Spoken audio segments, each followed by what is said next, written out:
Hola, ¿qué tal? Buenas noches. Bienvenidos a la primera reunión ordinaria de la Sociedad Mexicana de Pie y Tobillo. Es un gusto volvernos a ver después de estos tiempos rudos que hemos pasado en los últimos meses, sobre todo Navidad, Año Nuevo y el inicio del año, que ya saben, para todos fue muy complicado.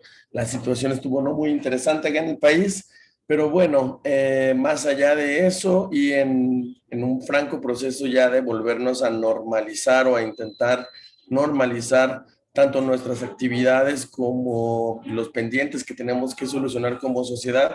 Bueno, aquí estamos de nuevo. Espero de aquí para adelante que tengamos una cierta periodicidad de nuestras reuniones. Hay algunos temas pendientes que, como les comentaba, tenemos que tratar, entre ellos la realización del Congreso del próximo año. Hablaremos con nuestra nueva mesa directiva a ver cuáles son las ideas o los proyectos que están por venir. Pero bueno, por lo pronto, el día de hoy estamos muy contentos de que nos acompañen en esta primera sesión ordinaria, en donde tocaremos unos temas de mucha actualidad. Eh, una situación que tiene a la vez mucho de existir en la cirugía de pie y tobillo, como es la cirugía de mínima invasión, pero que no ha sido la excepción respecto al resto de las técnicas quirúrgicas de pie y tobillo y ha evolucionado a un punto en donde actualmente nos encontramos con técnicas percutáneas totalmente renovadas, distintas y con unos conceptos que sin duda vale la pena conocer. Para esto contamos con tres grandes expertos en el tema. De parte de nuestra sociedad nos acompaña la doctora Ana Cristina King Martínez, a quien yo creo que todos reconocemos como uno de los grandes bastiones de la cirugía de mínima invasión en el país.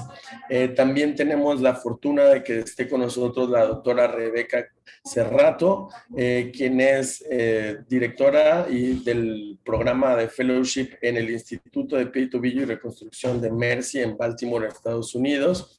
Y otro gran amigo de nosotros que estamos ya tramitando la visa mexicana, porque lo tenemos muy frecuentemente por acá. Ojalá hubieran sido todas estas veces en persona, mi estimado amigo.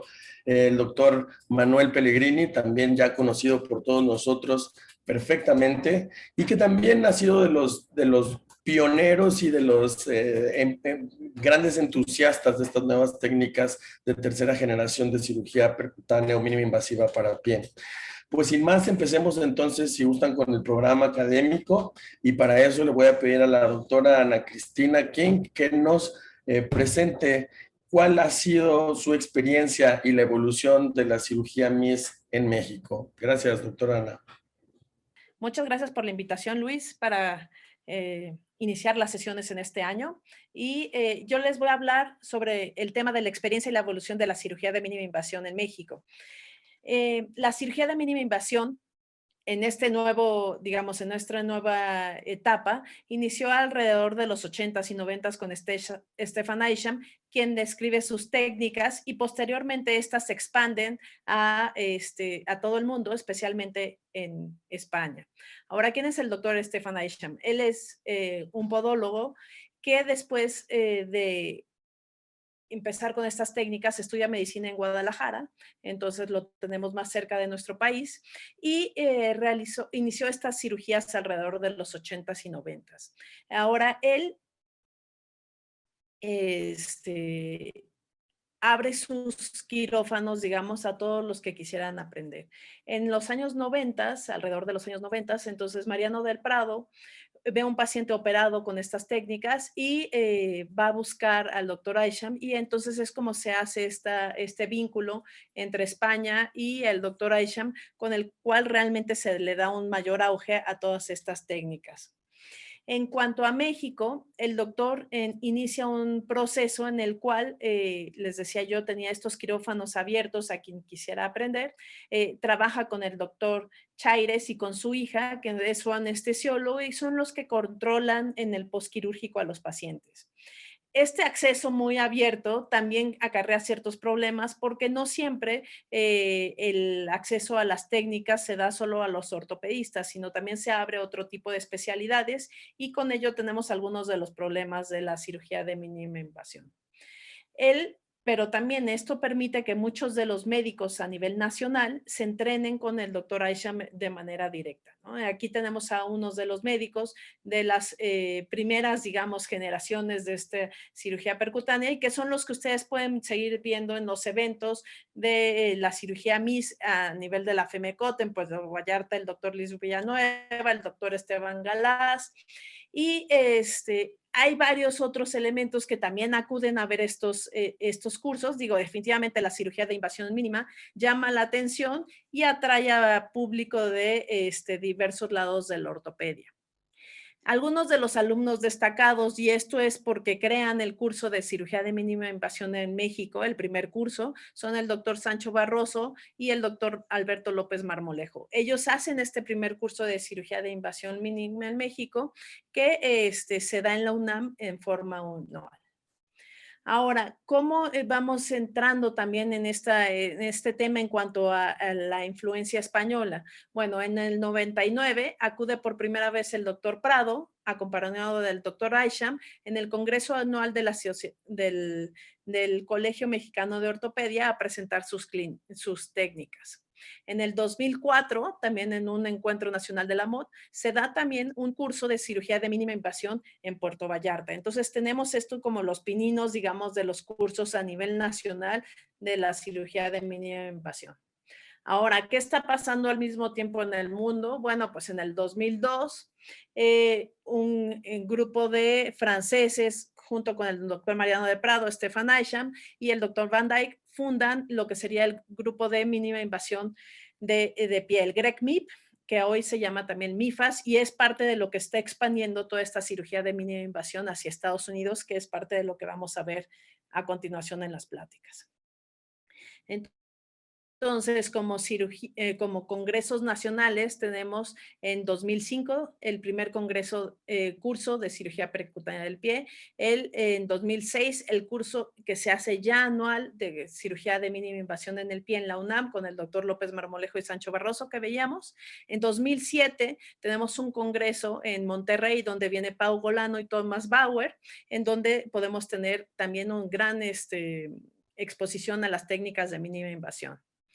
En 2007 se hace el primer Congreso Internacional de Cirugía de Mínima Invasión por el GREC-MIP, esto es en Francia, y en 2007 también se inicia el curso taller de cirugía percutánea de pie en el Hospital G.A. González.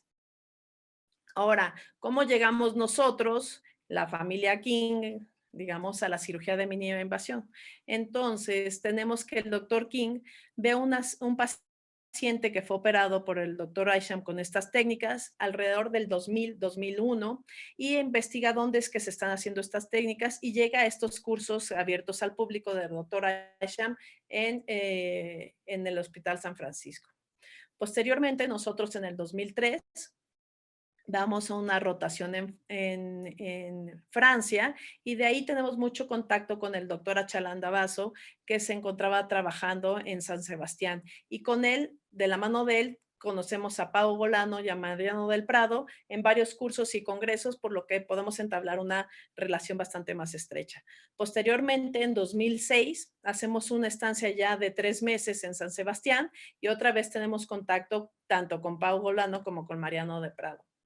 Finalmente, en 2006 a 2007 hacemos un fellowship en la clínica de Bordeaux-Mérignac, donde trabajan varios de estos miembros del GREC-MIP, principalmente el doctor Delavín y el doctor Estefan Guillo, y con ellos podemos entrar todavía más en este mundo de la cirugía de mínima invasión y podemos acercarnos a todos los cursos que imparte anualmente el GREC-MIP, lo cual nos abre mucho este tipo de horizontes. Estos cursos del GREC-MIP son cursos que se hacen tanto en cadáveres, son cursos teóricos, esto ha ido cambiando un poco. Ahora están estos cursos también exportados hacia Estados Unidos y son cursos donde se está entrenando regularmente a los alumnos. Cuando regresamos a México, entonces en 2007, se hace el primer curso taller de cirugía percutánea en el G.A. González, que se estuvo repitiendo anualmente hasta el 2018, donde hemos hecho este seguimiento un poco con la idea de estos cursos, talleres que tenía la visión del GRECMIP. También empezamos a acercar a la cirugía de mínima invasión hacia la Sociedad Mexicana de Pie y Tobillo, así como al Colegio de Ortopedia y Traumatología. El camino no ha sido fácil. En un inicio, como en todos los países nos ha pasado, pues teníamos alguna plática que nos invitaban dentro del congreso o del curso y realmente era un poco para atacar a la técnica o desprestigiarla, ¿no? Y esto se hacía tanto en los profesores nacionales como extranjeros, pero poco a poco hemos sido más aceptados y pasamos a tener ya algunos programas divididos. Entonces veíamos el Hallux valgus tratado de forma tradicional y el Hallux valgus en forma abierta. Y poco a poco hemos tenido ya este cambio digamos, de paradigma, donde tenemos ahora programas mixtos, donde podemos ver técnicas abiertas o técnicas híbridas o técnicas de cirugía de mínima invasión. Ahora, ¿qué es lo que estamos haciendo en México en cuanto a la cirugía de mínima invasión? En cuanto al Hallux valgus, seguimos nuestros algoritmos que ya están probados para la cirugía abierta. Estamos haciendo las cosas, digamos, con una técnica diferente, pero finalmente seguimos estos algoritmos. Entonces, si tenemos un Hallux valgus leve, vamos a hacer como en este caso, osteotomías distales y las acompañamos de un aching en muchos de los casos. Cuando tenemos hallux valgus moderados, podemos hacer SCARFs de manera percutánea para hacer estas osteotomías deficiarias y lograr la corrección de este tipo de deformidades. Esto es como hacemos esta corrección. Sí necesitamos algunos instrumentos o es más fácil utilizar estos instrumentos especiales para lograr el desplazamiento y finalmente fijarlo con un tornillo canulado para lograr esta técnica sea realmente percutánea. Aquí está otro de los ejemplos. Podemos hacer este tipo de osteotomías o podemos hacer chevrones también por mínima invasión. En los hallux valgus severos hacemos las osteotomías de la base, las que pueden ser sin fijar, como en este caso, o pueden ser con fijación con 2 tornillos paralelos al segundo metatarsiano, o bien con tornillos canulados hacia su base. En los casos de artrosis en las articulaciones, por ejemplo, metatarsofalángicas. En este caso, vamos a poder hacer artrodesis, las cuales las hacemos de forma percutánea y finalmente fijamos con los tornillos canulados. Este es más o menos cómo se ve en nuestra clínica. Podemos hacer el tratamiento de los dedos menores también por mínima invasión y la fijación de la artrodesis por percutánea. Podemos hacer lápidus si la patología así lo amerita, también por cirugías completamente percutáneas. En el hallux rigidus hacemos un tiempo artroscópico con una adecuada visión de la articulación, hacemos una sinovectomía y finalmente las osteotomías en cuña de cierre dorsal mediante cirugía de mínima invasión. Para los dedos en garra podemos hacer y metatarsianos centrales, hacemos las osteotomías de los metatarsianos centrales y las osteotomías de los falanges mediante cirugía de mínima invasión cuando así lo requieren los pacientes, con una buena evolución a largo plazo y una adecuada corrección de las deformidades. En los casos especiales, como pudieran ser los pies diabéticos, dependiendo del caso, podemos hacer las resecciones de las salientes óseas para lograr el cierre de las úlceras o hacer algunos otros procedimientos. Hacemos técnicas híbridas cuando estos son necesarios, por ejemplo, en los pacientes con pies reumáticos, en el que necesitamos hacer una artrodesis, pero la metatarsalgia es tan grave que necesitamos hacer la resección de las cabezas, como es uno de las gold estándar en la cirugía abierta, lo podemos hacer mediante técnicas híbridas, mediante la cirugía percutánea. Podemos hacer osteotomías del calcáneo para lograr la corrección de nuestros pies en valgo o el varo y los podemos asociar a la colocación de endoprótesis. Por ejemplo, esta es una endoprótesis que se había extruido y se cambió por otra endoprótesis con su osteotomía de calcáneo por mínima invasión. Algunos casos en los que estamos iniciando con las triples artrodesis en pie, todas mediante las mínima invasión y siempre con la fijación de los tornillos canulados para mantener digamos, estas heridas de la manera más pequeña posible y Y bueno, también hemos tenido algo de producción de literatura. Tenemos una influencia entonces tanto de las técnicas del doctor Isham, de las influencias del Greg Mead y ahora la nueva influencia que nos llega también de Estado de nuestro país, tanto cirugías de la primera, segunda y tercera generación de la mínima invasión. Tenemos cursos, tenemos publicaciones y debemos de seguir creciendo en cuanto a esta técnica de cirugía. Si algo es indudable es que la cirugía de mínima invasión ha logrado no solo a cambiar las técnicas percutáneas evolucionando entre generaciones, sino a cambiar el cómo se hacen las cirugías por técnicas abiertas, llevándolos a ser menos agresivos, tener fijaciones más estables y abordajes más pequeños. Muchas gracias. Muchas gracias, doctora Ana. Pues un placer, la verdad, haber escuchado este interesante resumen acerca de la evolución de la cirugía MIS en nuestro país. Y para continuar, le voy a pedir a la doctora Rebeca Cerrato, que nos acompaña, que por favor continuemos con el siguiente tema, que es la técnica de cirugía MICA paso a paso. Can you guys see this? Okay. Everything is okay, Becky. Thank you. Perfect. Okay. So thank you so much for the invitation tonight to speak on the MICA technique. And I was asked by Dr. Hermida, thank you very much, to speak on the steps on the MICA technique. So I wanted to spend some time talking about, you know, some of the pearls that I've learned over the years as far as how to avoid some of the early learning curve and pitfalls with this. So MICA stands for minimally invasive invasive chevron and Aiken osteotomy. And I think one of the very important things you need to understand with a MICA, which is different from the traditional open chevron, is this is outside the joint. So it's an extracapsular chevron osteotomy. Like a chevron, you're going to perform the correction of the bunion with a lateral head displacement. And fixation, I think for a MICA, is imperative to have at least 2 screws in order to get that rotational control. And depending upon my correction after my chevron, I may or may not perform my Aiken osteotomy. And some surgeons advocate that you do not need to use fixation. I use fixation for my Aiken because I get my bunion patients ambulating right away.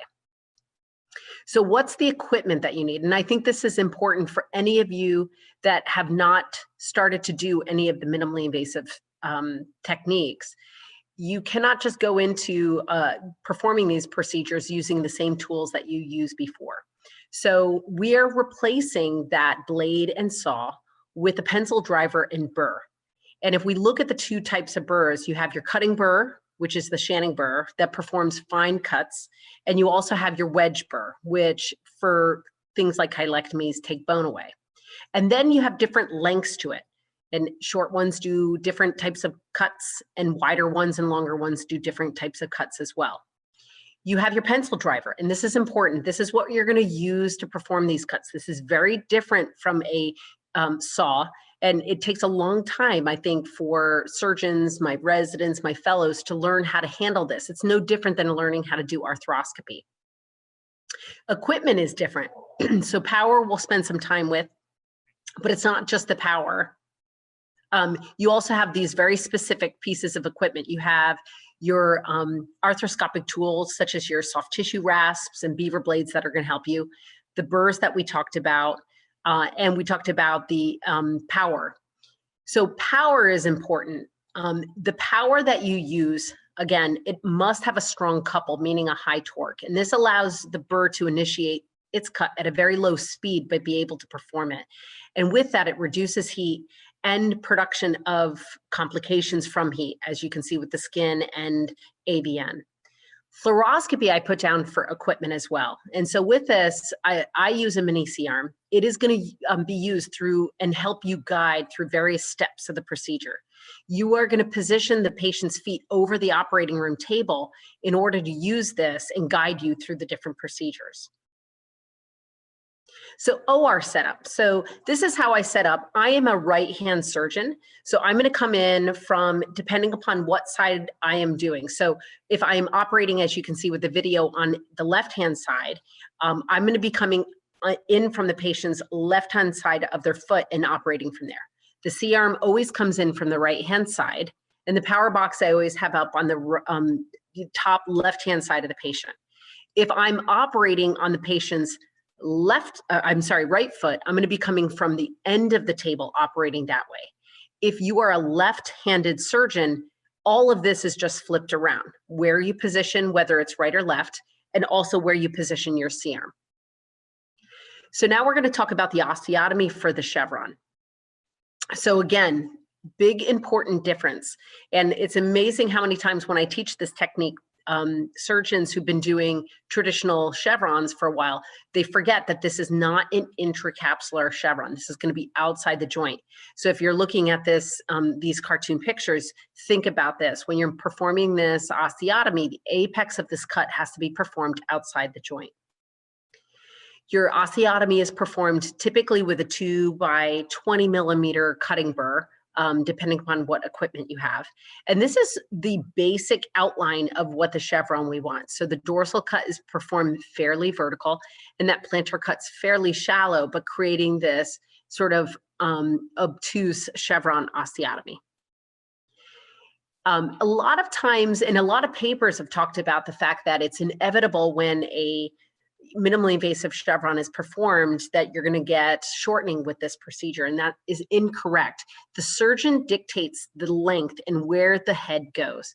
And so depending upon the orientation of how you put that burr before you initiate your cut, you're going to dictate whether you shorten, as you can see on this picture, lengthen if the surgeon just orients the burr so as to be at a different angle relative to the second metatarsal shaft. And you can imagine when you go ahead and laterally translate that head, you're going to be lengthening it. If you set this burr at about a 20-degree angle off the second metatarsal, you're basically making up for the 2 millimeter burr, so that when you translate it over, you're not going to see any loss or length of the osteotomy when you perform this.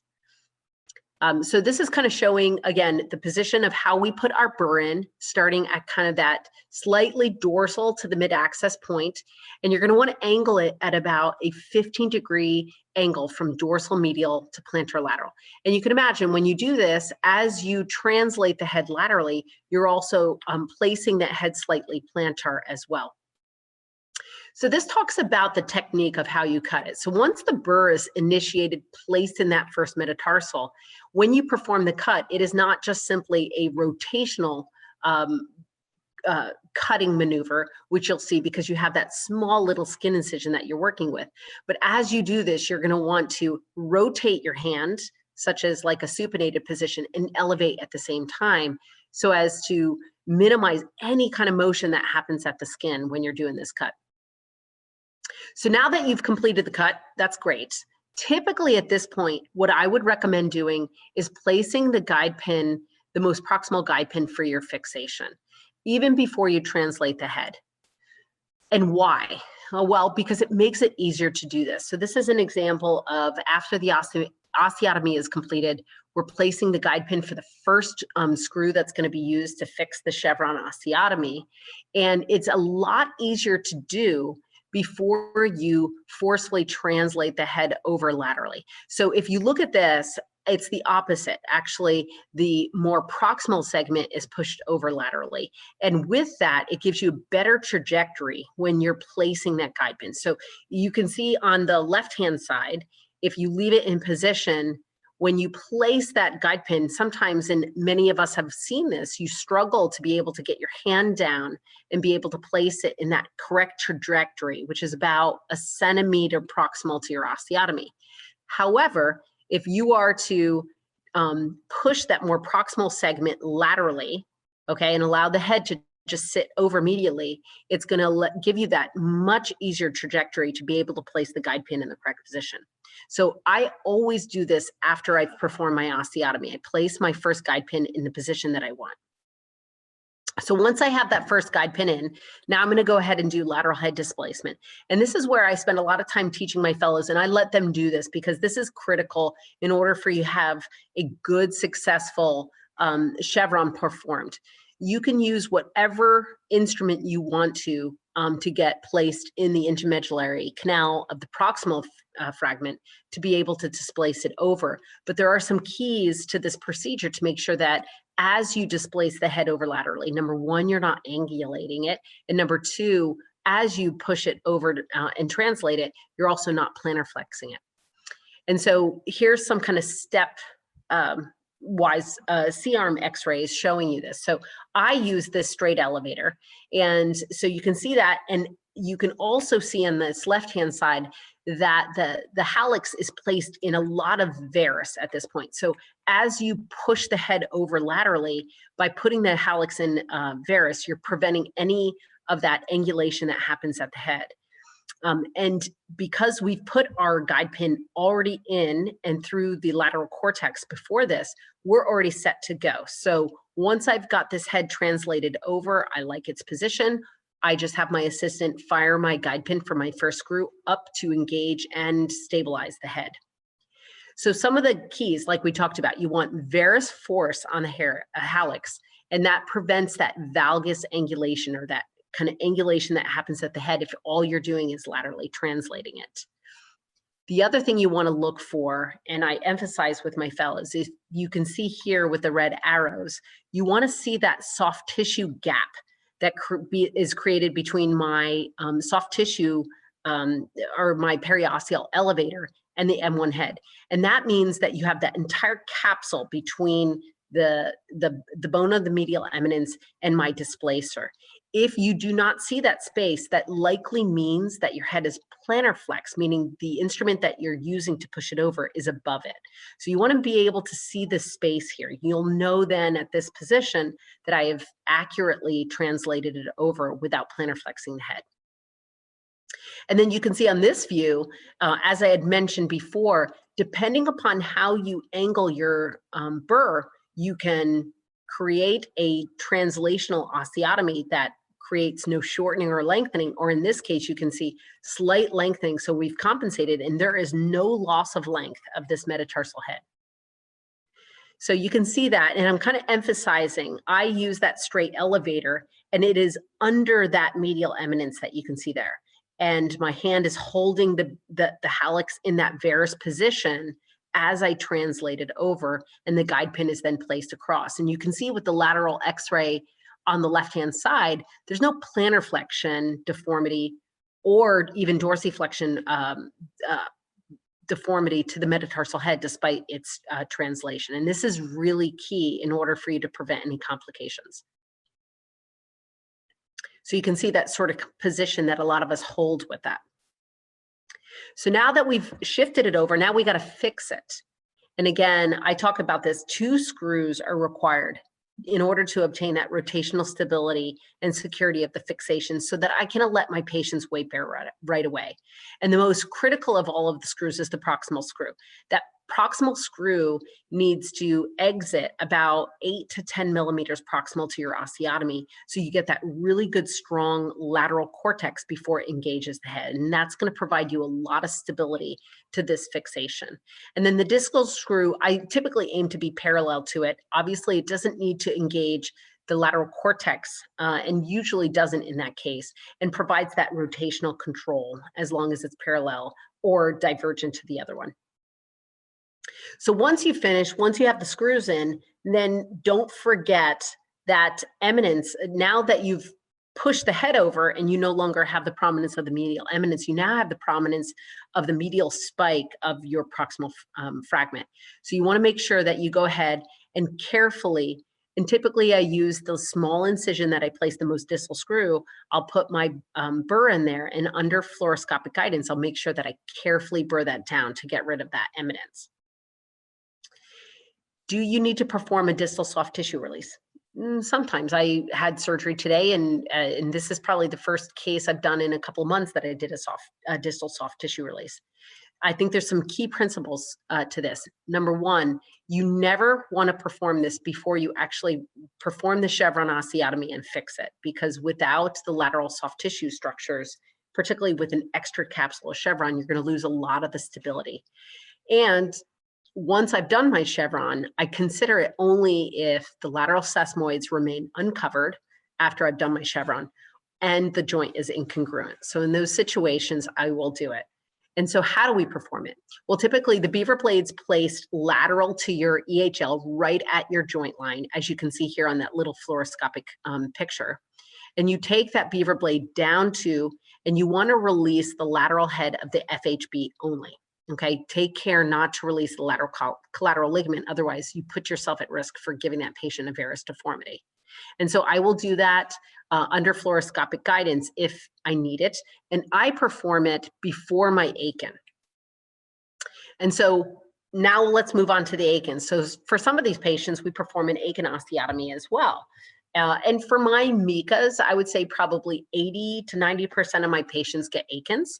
And that gets decided after I perform the chevron, lateral soft tissue release, if I need it, and do I need an Aiken. And so an Aiken osteotomy is performed not different from the technique that we understand from the open. Instead of using a 2x20 millimeter burr, we typically can use the shorter one, a 2x12. And so you use, again, X-ray as your guide. So with the toe over the fluoro, you're going to get a good image. I'll make a small little stab incision right at that metadiaphyseal junction. I use my 2x20 millimeter burr and I introduce it across the phalanx, usually parallel to the joint, as you can see here. And I perform the cut both dorsal and plantar, leaving that lateral cortex intact. And if you ask my fellows, they would argue a minimally invasive or percutaneous Aiken is much easier than the open Aikens that they do with my partners. So once you've completed the cut, put a varus force to the hallux, you can see that little osteotomy close. And if you need more, you can leave the burr in. And with that varus force, you can just run your burr to take a little more bone. But be careful because it's quite effective with it and you could take off too much.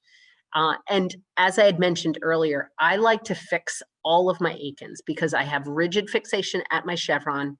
I want to get these patients up in weight bearing and try to minimize their swelling as best as possible. So I will always put a screw, as you can see here on this. My post-op protocol, I typically allow them to do heel weight bearing for about the first 2 to 4 weeks. And then I transition them to a flat post-op shoe. So you can see this is a patient that came back at 2 weeks post-op. Here's a patient, a couple of images that you can see from it. And then at 6 weeks, this is a patient, you're looking at their clinical pictures at 6 weeks. And then I, at that point, allow them typically to transfer to regular shoes at this point. And it's impressive. The majority of these patients have very little swelling at the 6 weeks mark and can comfortably be able to do that, where that was something very difficult for my open scarves and stuff like that at 6 weeks. Real briefly, what are some of the outcomes for MICAs? You know, in the past, many of the studies describing this technique were level 4 case series, but it's been a couple of years now. You've got some really good retrospective comparative studies looking at the outcomes for MICAs versus open scarves, including these two that I've highlighted here. Lai in 2017 compared MICAs to open scarves and found that not only did these patients have similar clinical scores in radiographic correction, but they had much less perioperative pain. The surgery time, once you get comfortable with it, is much shorter, and they have a lower risk of wound complications. And then Lee looked at a level 2 prospective study, again, comparing minimally invasive or MICA patients to scarf Aikens. Again, similar clinical scores in radiographic correction, but these patients, again, benefit from less pain and swelling in the first 6 to 8 weeks. And so when I talk to patients, I usually highlight this, is look, I can provide you an adequate correction with this. And when we compare it to open, who can provide you a good correction as well, the chances of me providing you less pain and swelling are great. Some other follow-up studies have looked at kind of more long-term studies. This is a retrospective study looking, again, similar clinical scores in radiographic correction, but again, no difference in the complication rate. And this is one that followed patients out at 2 years, and they found that they were able to maintain correction radiographically and that clinical improvement to patients with open. So again, I tell patients, the benefits are there. You'll have smaller scars, less swelling, less pain, and the potential for you to maintain your correction is no different than your open. There are complications with this. There's complications with open surgery as well. And I think if you're not careful with learning the technique and kind of building up to the comfort level for doing this, you can have complications that you don't normally see with your open, including skin or bone burning, malunion, which I think I've highlighted here with, potentially shortening your first metatarsal if you're not aware of it, hardware pain, nerve injury, undercorrection. All of these things are no different than if you're doing an open procedure.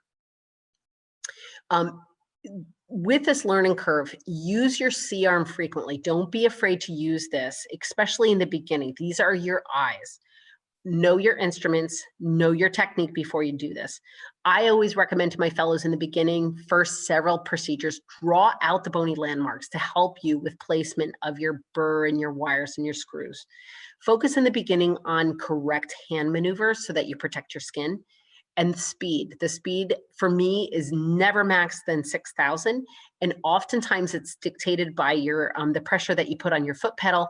You do not need to sit there and put that at maximum speed.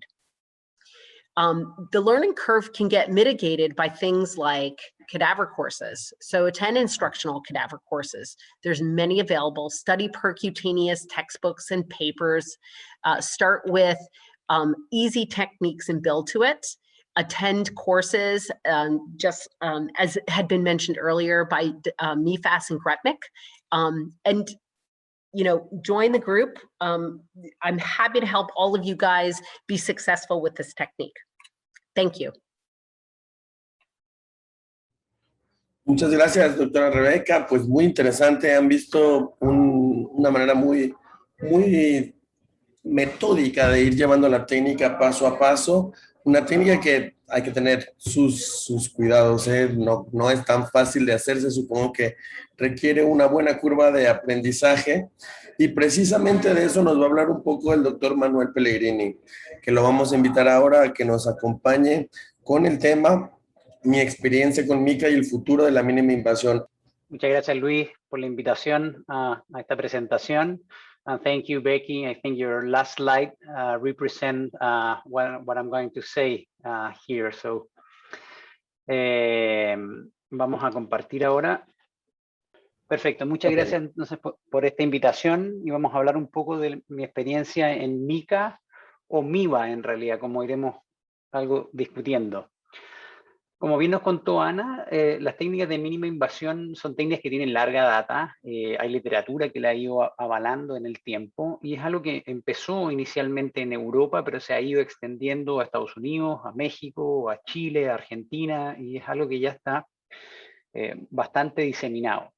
Los objetivos son los mismos en cuanto a obtener una corrección tridimensional de la deformidad que sea adecuada, que tengamos una corrección que sea estable, que permite una carga y una movilidad inmediata, una mínima disección y eventualmente con un mejor postoperatorio.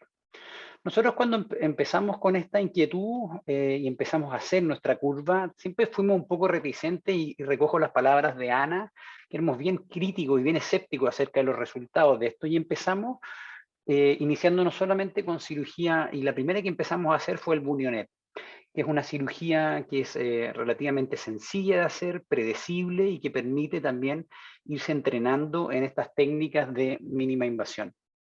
Posteriormente empezamos a hacer un poco de cirugía híbrida, combinando correcciones abiertas con correcciones percutáneas de los metatarsianos distales. Y es de esta forma donde, a través de un muy buen amigo que es Javier Del Vecchio, lo invitamos un poco a Chile. Yo sé que ustedes también tienen bastante relación con él. Y él nos vino a enseñar un poco su técnica, que es un chevrón interarticular, que él denomina PEICO, para el tratamiento del hallux valgus, y que es una técnica que permite también correcciones predecibles con fijación percutánea para este tipo de deformidades.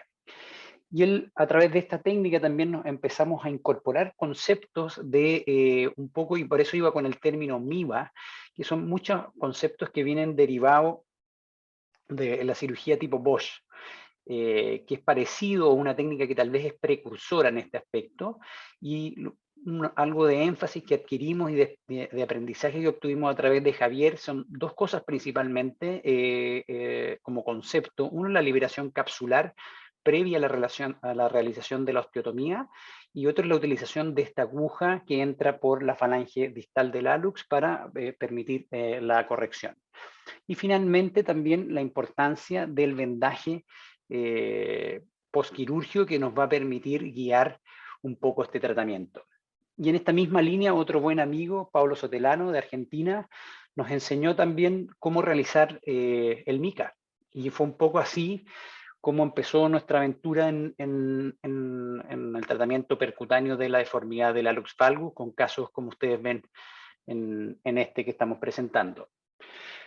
Una de las cosas que hemos ido incorporando y aprendiendo es que la posición del paciente es importante. Dejamos el pie un poco que sobresalga de la mesa operatoria, lo que nos permite una mejor manipulación sobre el equipo de fluoroscopía. Hoy día contamos con un mini arco en C, pero la gran mayoría de la curva lo hicimos con un arco en C convencional, y lo que hacemos es girar el intensificador de imagen a modo de poder usarlo como mesa operatoria y facilitar también el tratamiento del conete. Aquí tenemos uno de nuestros primeros casos. Fue cuando empezamos tratando de emular esta osteotomía MICA. Hicimos varios pasos también en cursos y en Sawbones.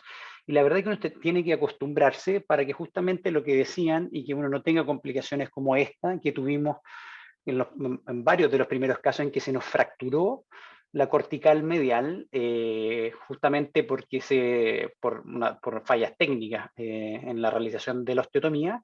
Y lo otro es porque empezamos también utilizando, como dice la técnica del MICA, tornillos 4.3 y 3.0, que en mi opinión personal creo que en la población que nosotros tratamos es muy grande el tornillo. Así que eso fue una de las cosas que fuimos aprendiendo de los primeros 3 casos que hoy día se los traigo acá a colación.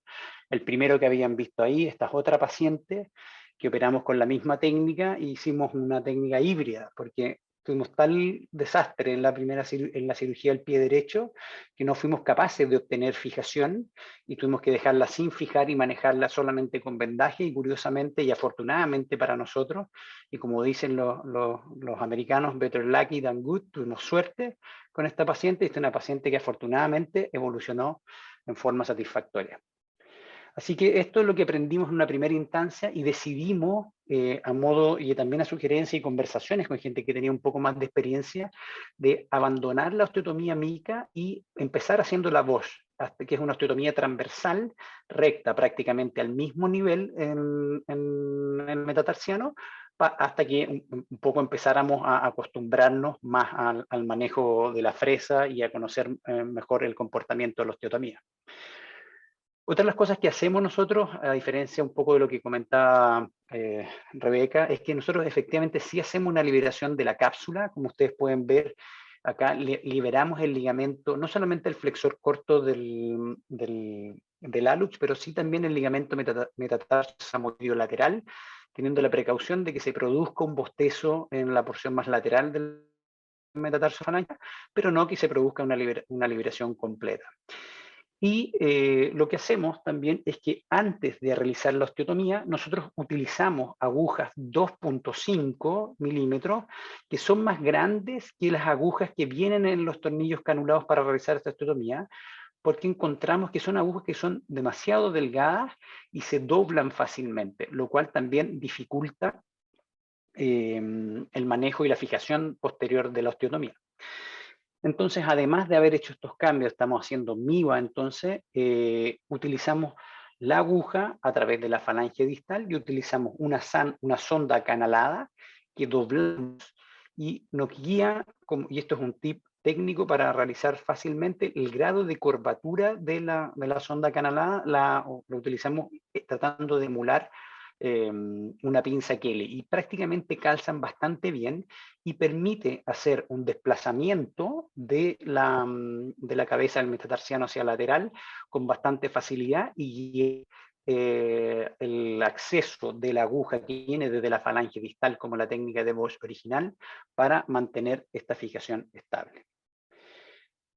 Otro de los problemas que también nos encontramos en un principio de estos, este es otro paciente, un paciente que en el lado derecho presenta una deformidad en hallux valgus y también una deformidad en crossover, con una lesión de la placa plantar, en donde acá cometimos otro error en que en realidad la osteotomía nos quedó muy deficitaria y perdimos absolutamente el control sagital de la cabeza del metatarsiano, con lo cual generamos una malunión en flexión plantar, que afortunadamente este paciente logramos resolver con plantillas, pero es una deformidad que uno debiera evitar, y nosotros hoy día estrictamente controlamos la posición de la cabeza entre los dedos del cirujano operador para evitar justamente esta traslación en el plano sagital, la que controlamos también bajo fluoroscopía en forma constante y bastante obsesiva, después de casos como este. Este es otro de los casos del principio, una mujer joven. Ustedes ven la deformidad que tiene, una deformidad moderada al lado izquierdo y severa al lado derecho, en que logramos una corrección en el plano frontal adecuada, pero que en el plano, en la lateral se evidencia en realidad algo que uno podía intuir ya desde la fijación previa, es que la osteosíntesis no estaba colocada en forma adecuada, en donde no había, y esto es un concepto importante y por eso vuelvo hacia atrás en la diapositiva, que los tornillos deben atravesar 3 corticales, por lo tanto deben ir más de medial a lateral, cosa de obtener una fijación adecuada y evitar la pérdida de la reducción. Este es otro caso severo, una mujer de unos 65 años aproximadamente, con un hallux valgus muy severo, en donde estas son las fotografías clínicas, en donde realizamos un MIVA bilateral y la paciente evolucionó satisfactoriamente, como ustedes pueden ver en esta radiografía. Este es otro caso severo, también con un crossover del segundo ortejo, son deformidades bastante extremas, como ustedes pueden ver acá, y donde realizamos este tipo de fijación, utilizando estos mismos tornillos y ahí ya evidenciando un mejor control en el plano sagital, lo que se puede ver en la radiografía. Pero no todo es oro, no todo lo que brilla es oro, y el tiempo pone en evidencia muchas cosas. Ustedes pueden ver que en el lado derecho ocurrió una fractura que produjo un acortamiento patológico del primer metatarsiano, y una paciente que consulta porque le molesta precisamente esa esquirla ósea que está produciéndole un roce contra el calzado, y que finalmente hubo que remover a través de una mínima incisión, y la paciente afortunadamente evolucionó en forma satisfactoria. Como ustedes pueden ver, o sea, las cosas que se describen que pueden pasar, efectivamente pueden pasar.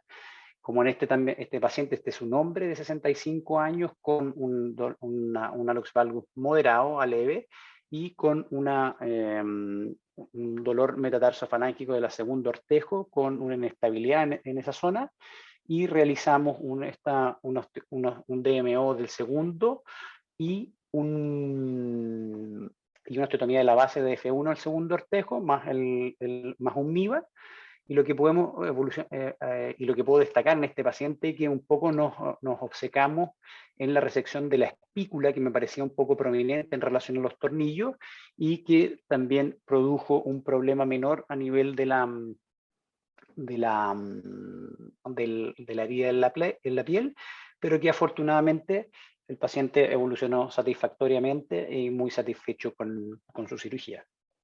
Este es otro caso ya más reciente también, una mujer joven con una deformidad más bien contenida, en donde aquí sí ya se puede evidenciar cómo uno empieza a obtener esa fijación adecuada, donde idealmente tiene un paralelismo entre los tornillos en el plano frontal y una divergencia en el plano sagital que permite obtener una fijación óptima. Otra paciente también joven con dolor en su hallux, estas son la deformidad que ella presenta, y hicimos un poco lo mismo, como les comentaba previamente, y ya recapitulando un poco los conceptos. Nosotros colocamos todas las agujas antes de realizar la osteotomía, utilizamos agujas 2.5 para poder ser intercambiadas posteriormente por las agujas para fijación definitiva, y esto hace que sea más fácil fijar y más fácil también después intercambiar estas agujas transitorias por la aguja definitiva para el tornillo canulado.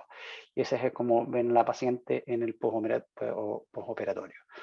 Este es otro caso también de una mujer joven con una deformidad moderada, en donde acá lo que sí nos ocurrió en este caso fue que en el lado izquierdo solamente nos dio para colocar un solo tornillo versus que en el segundo lado pudimos obtener fijación adecuada.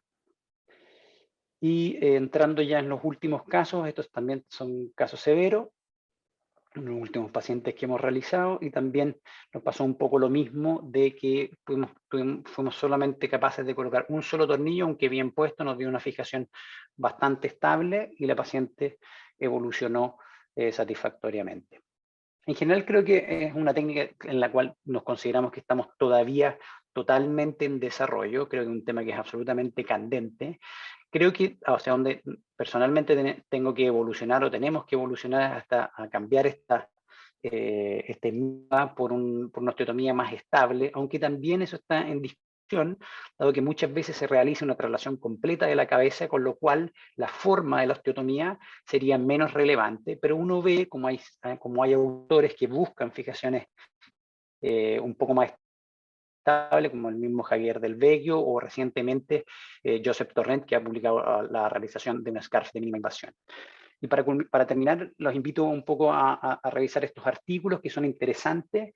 El primero de Javier Del Vecchio, en cuanto a la evolución de la cirugía de mínima invasión en hallux valgus, él hace una buena reseña de cómo hemos ido cambiando nuestros conceptos y cómo poco a poco hemos dado paso a estas técnicas que al ser menos agresivas permiten correcciones que son similares y comparables a las abiertas, pero con mejores postoperatorios y potencialmente con menores complicaciones de herida.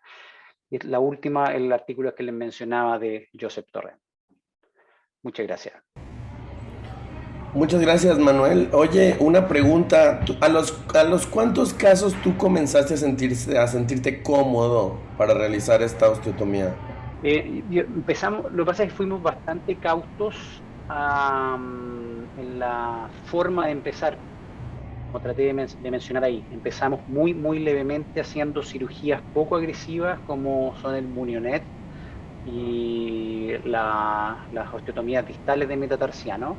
Una vez que nos sentimos cómodos con eso, trajimos a Javier y a Pablo a Chile para que, o sea, de hecho juntamos algunos casos para que ellos nos enseñaran y empezamos de a poco.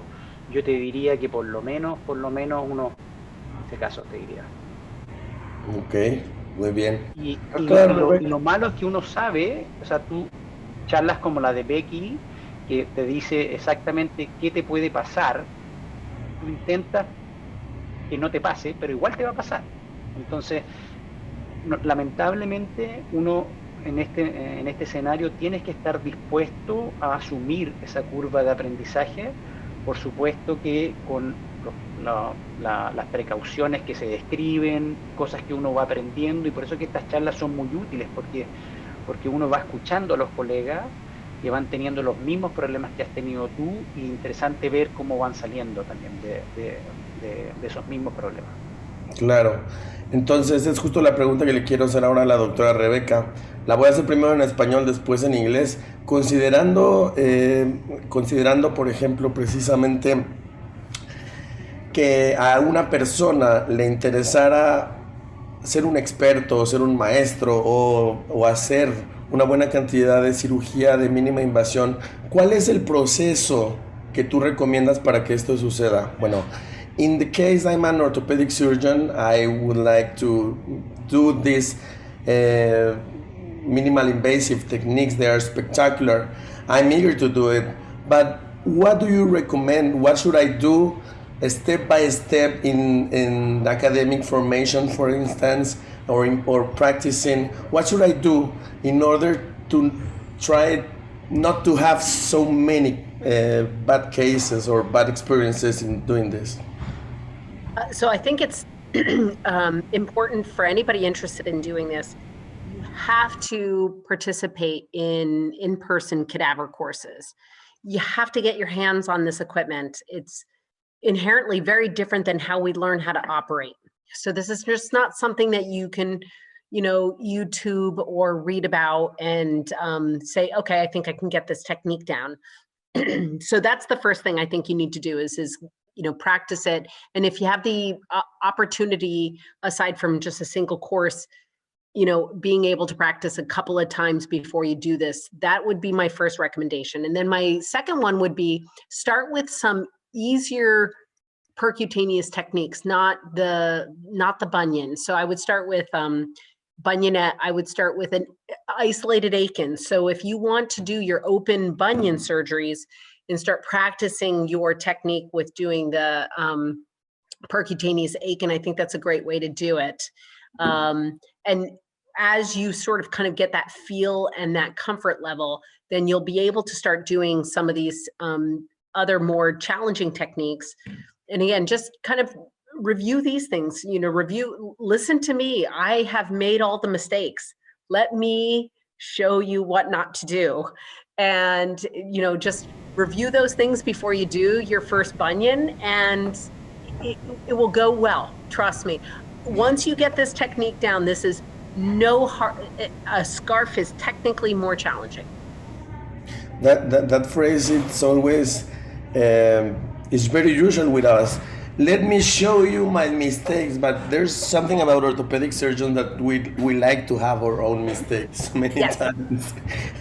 Well, there's a question also, una pregunta también del doctor Roberto Peláez, que dice, al alargar el metatarsiano no tienen preocupaciones por el aumento de presión y que pueda haber complicaciones. So, if you lengthen the first metatarsal, don't you have any worries about increasing the pressure in the metatarsophalangeal joint? Yes. So, when I sit down and decide how I'm going to orient my burr, a lot of things factor in. What is the length of M1 relative to the lesser metatarsals? What is the flexibility of the joint? So even if they don't have that much arthritis, if they're a pretty rigid joint, lengthening them is going to make it inherently very difficult to get a correction. And then also, if I've got a patient, maybe an older patient, their first metatarsal's not short, and they've got a little bit of arthritis, they're a little bit rigid, I'm not looking to lengthen that. I'll accept a little bit of shortening because it's going to make it easier for me to do the bunion correction. All of those things get factored in when I'm putting my burr in and how I'm orienting it in order for me to shorten, do nothing, or lengthen. Ok. Entonces, Manuel, tú con la modificación ahora de tu Bosch, de tu Mica Bosch, ¿también puedes hacer este mismo efecto de alargar y acortar el metatarsiano? ¿Lo haces con frecuencia? Siempre apuntamos a hacerlo perpendicular al segundo metatarsiano. Eso es algo que somos bastante estrictos en el fluoroscopio, justamente para evitar tener problemas de longitud. Igual hay que considerar que la fresa, la Shannon, igual acorta. O sea, sí. Cuando tú al solamente hacer la osteotomía ya te va a cortar 2 milímetros. Entonces uno potencialmente lo que podría hacer estratégicamente es orientar la fresa hacia distal. El problema es que puedes perder el control sobre la cabeza del metatarsiano y generar un DMA patológicamente, o sea, iatrogénicamente alterado, por lo cual yo prefiero asumir ese acortamiento y hacerlo perpendicular al segundo.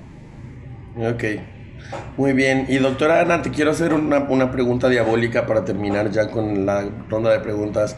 Yo creo que tú estuviste, pues tú has estado desde la práctica de la primera generación de MIS hasta cuando fue el hervidero de la segunda generación de MIS, que fue básicamente el chevron y el scarf percutáneo que también hacía Rabat, por ejemplo, hasta ahora la tercera generación de Mica.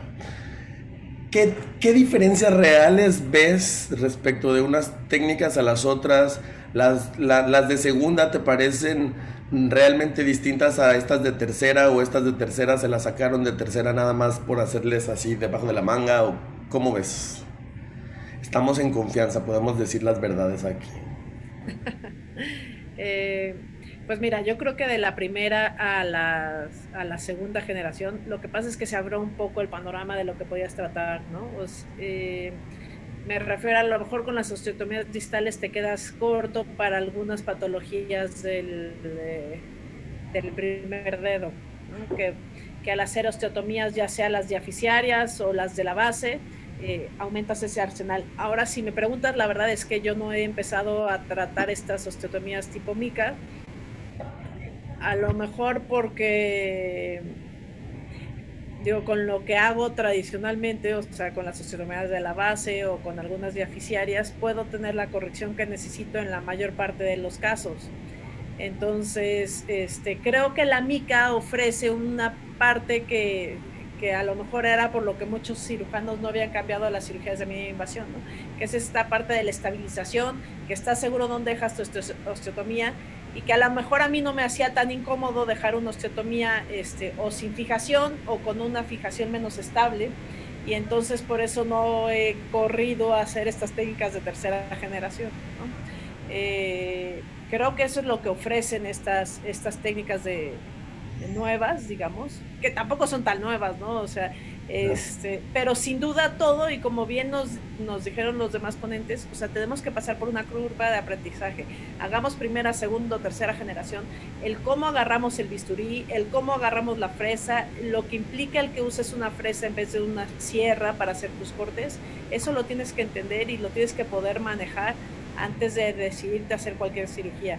Ahora, como están haciendo en Chile, a lo mejor brincar a iniciar las técnicas de mínima invasión con estas técnicas de tercera generación, tampoco es tan sencillo, ¿no? O sea, son técnicas no tan sencillas técnicamente, que tienes que aprender a usar la fresa antes, ¿no?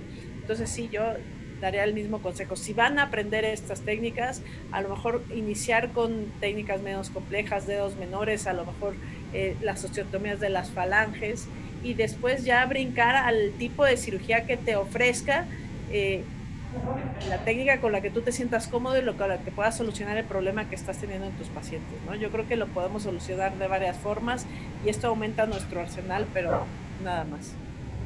Pues muy bien. Bueno, pues con esto vamos a cerrar la sesión del día de hoy. Ha sido un verdadero un placer. Yo estoy muy sorprendido de todo lo que he aprendido. Grandes conceptos, grandes amigos. Doctora Rebecca, thank you very much for joining us. It was a great big pleasure. Hopefully, when we can meet again, we can have you here in Mexico. I would love it. Okay, thank you very much. Emanuel, pues tú también ya sabes que eres de casa, acá ya te tuvimos, ya te tendremos y te seguiremos teniendo. Un placer como siempre y un fuerte abrazo. Anita, pues qué te digo, la mamá de los pollitos de acá. Entonces, pues bien, muchas gracias a todos. Hasta luego. Gracias. Buenas noches. Bueno, Gracias, nos vemos. Good night, everybody. bye.